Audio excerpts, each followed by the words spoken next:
ইরানকে নিয়ে কি হচ্ছে বোঝা খুব মুশকিল দর্শক। সর্বশেষ যে খবর, ইসলামাবাদে সম্ভাব্য আলোচনার প্রস্তুতি। ইসলামাবাদে একাধিক উড়োজাহাজ। তো আলোচনা যদি নাই হবে তাহলে তাদের সাজোয়াজান নিরাপত্তা দল চলে আসছে এবং অনেকগুলো ফ্লাইট আসছে। তাহলে কি ট্রাম্প নিজেই চলে আসবে? তাহলে কি শেষ মুহূর্তের এমন কিছু পয়েন্ট আছে যেগুলো নিয়ে বাকবিতণ্ডা চলছে, অর্থাৎ দর কষাকষি চলছে? ইরান এই কারণে একটু রিজিট অবস্থানে আছে, কারণ ইরানকে ছাড় দিতে হবে, কিন্তু ইরান ছাড় দিতে চায় না। এটা বোঝানোর জন্যই কি ইরান একটু কঠোর অবস্থানে নিয়েছে এবং বলেছে যে তারা অবরোধ চলতে থাকলে আলোচনায় যাবে না।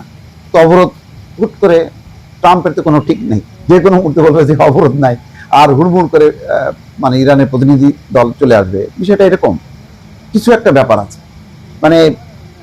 ইরান কালকে বলছে যে অবরোধ প্রত্যাহার না করলে তারা পাকিস্তানের প্রতিনিধি দল পাঠাবে না। আর আমেরিকার বলছে যে ট্রাম্প যে নিরাপত্তা জনিত কারণে জেডি ভ্যান্স যাবেন না। তাহলে জেডি ভ্যান্সের সাথে কোনো মতানৈক্য হলো কিনা, নাকি আসলেই নিরাপত্তার কারণে? কারণ প্রথমবার যদি আসতে পারে, তখন যদি নিরাপত্তার কোনো সংকট না হয়ে থাকে, তাহলে এখন নিরাপত্তার সংকট কেন? তার মানে ট্রাম্প প্রশাসনের ভিতরেই একটা গোলমাল শুরু হয়ে গেছে।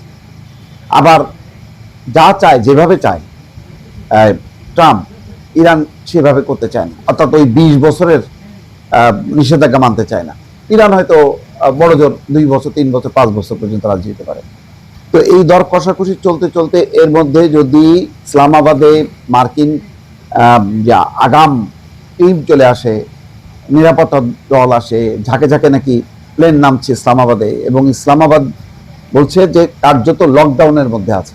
রেড জোন সহ কয়েকটি এলাকায় সড়ক বন্ধ রাখা হয়েছে। 24 ঘন্টায় একাধিক মার্কিন C-17 গ্লোব মাস্টার উড়োজাহাজ ইসলামাবাদে অবতরণ করেছে। আরো কিছু উড়োজাহাজ আসার পথে থাকতে পারে। অর্থাৎ এমন কিছু নিরাপত্তা সরঞ্জাম এই উড়োজাহাজগুলো নিয়ে আসছে, যেগুলি এখন তারা নিজেরা নিরাপত্তা বলয় তৈরি করবে।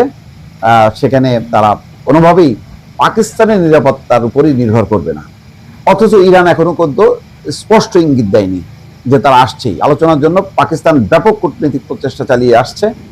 দেশটির প্রতিরক্ষা প্রধান সম্প্রতি 3 দিনের সফরে তেহরান গিয়েছিলেন। অন্যদিকে যুক্তরাষ্ট্রের আগাম দলগুলো, যাদের মধ্যে নিরাপত্তা দল এবং সাজোয়ার যান রয়েছে, ইতিমধ্যে তারা পাকিস্তানে পৌঁছাতে শুরু করছে। এটি ইঙ্গিত দিচ্ছে যে আলোচনা অনুষ্ঠিত হবে।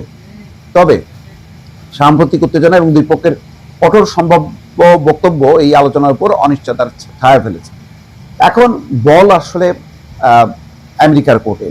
আমেরিকা যদি অবরোধ তুলে নেয়, সাথে সাথে ইরানের কোনো সমস্যা নেই। এখন ইরান কতটুকু ছাড় দেবে, এটা হচ্ছে বিষয়। এই একটা জায়গা এখনো পরিষ্কার হচ্ছে না যে কতটুকু ছাড় দিয়ে ইরান এই আলোচনা বা শান্তি চুক্তি তারা মেনে নেবে।